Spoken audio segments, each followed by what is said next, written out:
Hello dear student, आपका स्वागत है हमारे चैनल में। यदि आप हमारे चैनल पर नए हैं तो मेरे चैनल को सब्सक्राइब करें, बगल में लगे बेल आइकन को जरूर प्रेस करें, जिससे मेरे आने वाली वीडियो की नोटिफिकेशन आपके पास तुरंत पहुंच जाए।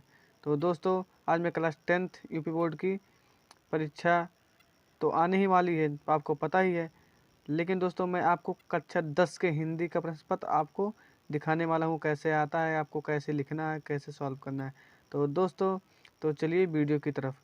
तो दोस्तों देखिए, क्लास 10th का जो हिंदी का पेपर होता है उसमें आपको 3 घंटा 15 मिनट मिलता है, जो पूर्णांक होता है 70 नंबर का होता है।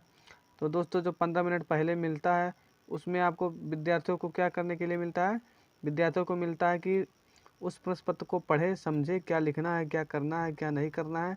तो दोस्तों, उतना आपको पढ़ने के बाद आपको 3 घंटा बचता है। तो 3 घंटे में आपको अपना पूरा पेपर सॉल्व करना होता है दोस्तों। तो दोस्तों देखिए, पहला प्रश्न आता है, निम्नलिखित कथनों में से कोई एक कथन सत्य है, उसे पहचान कर लिखिए। तो दोस्तों, एक सत्य असत्य वाला पहला क्वेश्चन आता है। उसके बाद यहाँ पर का, खा, गा, घा, अंगा तक आता है।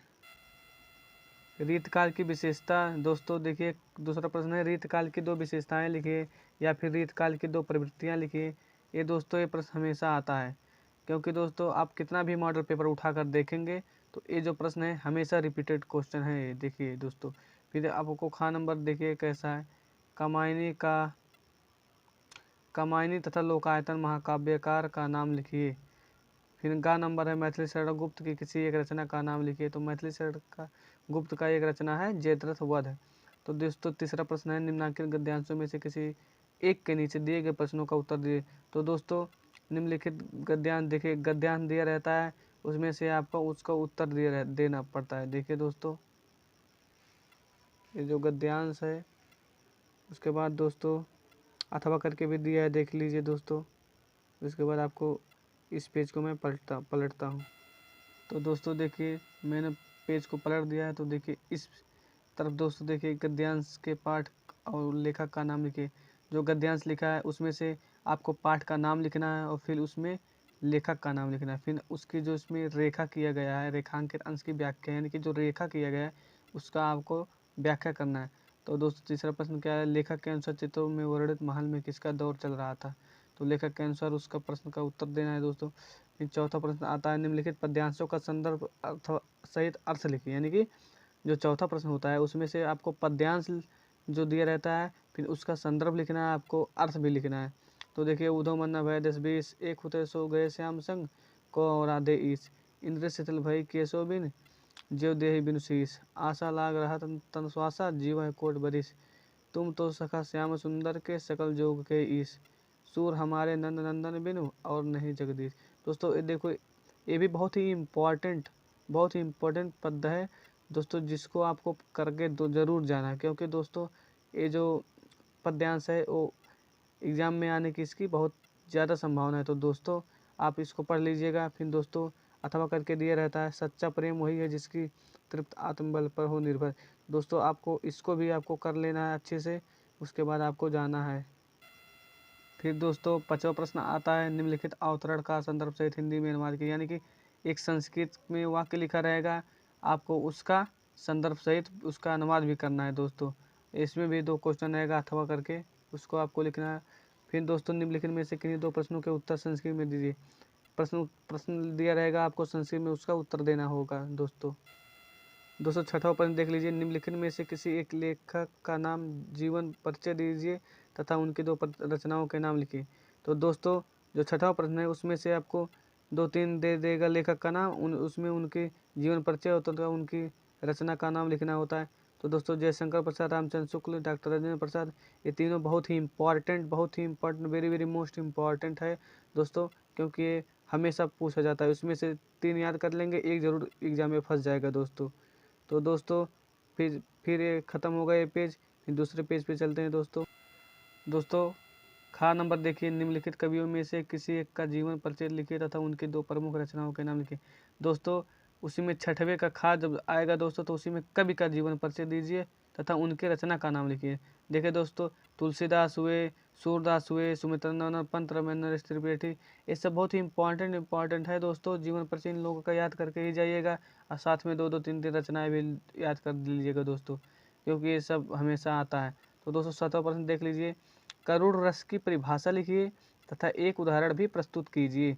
तो दोस्तों जो 7वां प्रश्न होता है उसमें से का खा गा दिया रहेगा, उसमें से आपको पहला क्वेश्चन का जो है उसमें करुण रस की परिभाषा लिखना है आपको और उसका उदाहरण भी लिखना है। तो दोस्तों खा नंबर देख लीजिए, उपमा तथा रूपक अलंकार की उदाहरण परिभाषा लिखिए, यानी कि जो उपमा या रूपक अलंकार होते हैं उनका आपको परिभाषा लिखना है और उनमें से एक उदाहरण भी लिखना है। तो दोस्तों गा नंबर देख लीजिए, चौपाई छंद के लक्षणों का उल्लेख करते हुए एक उदाहरण भी दीजिए, यानी कि जो चौपाई छंद होता है उसमें उसका लक्षण लिखिए और एक उदाहरण भी दीजिए। तो दोस्तों जो 8वां प्रश्न होता है, 8वां प्रश्न दोस्तों देखिए क्या दिया है, निम्नलिखित में से किसी एक पद का समास विग्रह कीजिए तथा समास का नाम लिखिए, यानी कि जो लिखा गया शब्द उसमें से किसी एक का आपको समास विग्रह करना है, फिर उसका नाम भी लिखना है किस कौन सा समास है।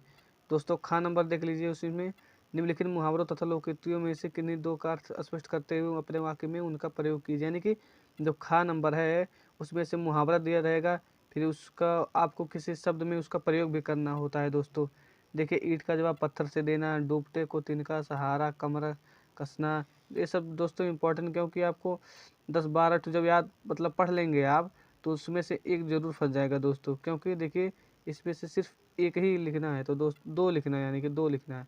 तो दोस्तों ये भी पार्ट ख़त्म, इसको आपको सेकंड पेज पे ले चलते हैं हम। उसमें से दोस्तों देखिए गा नंबर आ गया, निम्नलिखित में से किसी एक के 2 पर्यायवाची शब्द, यानी कि दोस्तों जो पर्यायवाची शब्द होते हैं वो हमेशा पूछे जाते हैं, क्योंकि दोस्तों आपको कक्षा 10 के जो हिंदी का बुक होता है उसमें दिया रहता है दोस्तों, आप उतना पढ़ लेंगे, उसी में से आपका आएगा, वो भी 2 लिखना है, 2 में आपको 2 नंबर मिल जाएगा। तो दोस्तों सिर्फ छोटा सा काम करना है दोस्तों, आपको 2 नंबर मिल जाएगा दोस्तों।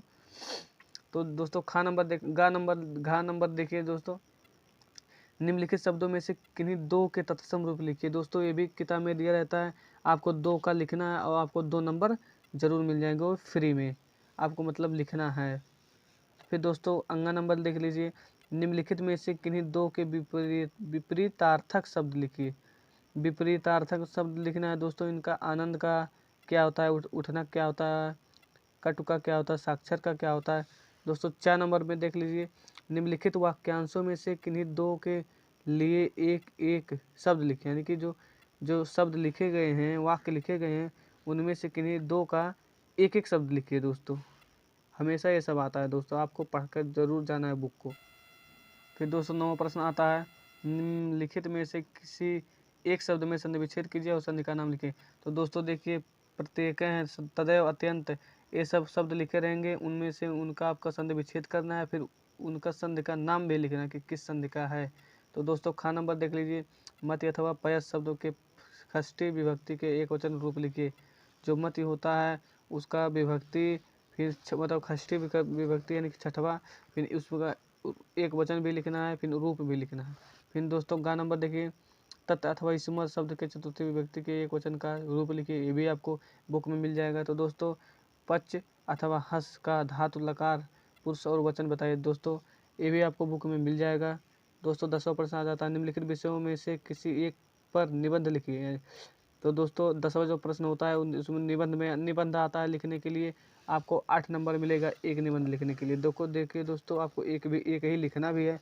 तो देखिए, परोपकार मेरा प्रिय पर्व, वृक्ष मानव के सच्चे हितैषी, यदि मैं प्रधानमंत्री होता, भ्रष्टाचार गोस्वामी तुलसीदास मेरी प्रिय पुस्तक, ये हो गया। तो दोस्तों इस बार कोरोना वायरस पे ज़रूर आ सकता है, इसकी संभावना बनी है दोस्तों, आपको ज़रूर करके जाना है। तो दोस्तों आज की वीडियो यहीं तक समाप्त होती है। कल आपको दूसरा मॉडल पेपर सॉल्व कराया जाएगा। यदि आपको हमारी वीडियो पसंद आती है तो आप वीडियो को लाइक करें और इस वीडियो को अपने दोस्तों में शेयर ज़रूर करें। तो दोस्तों थैंक यू, बाय।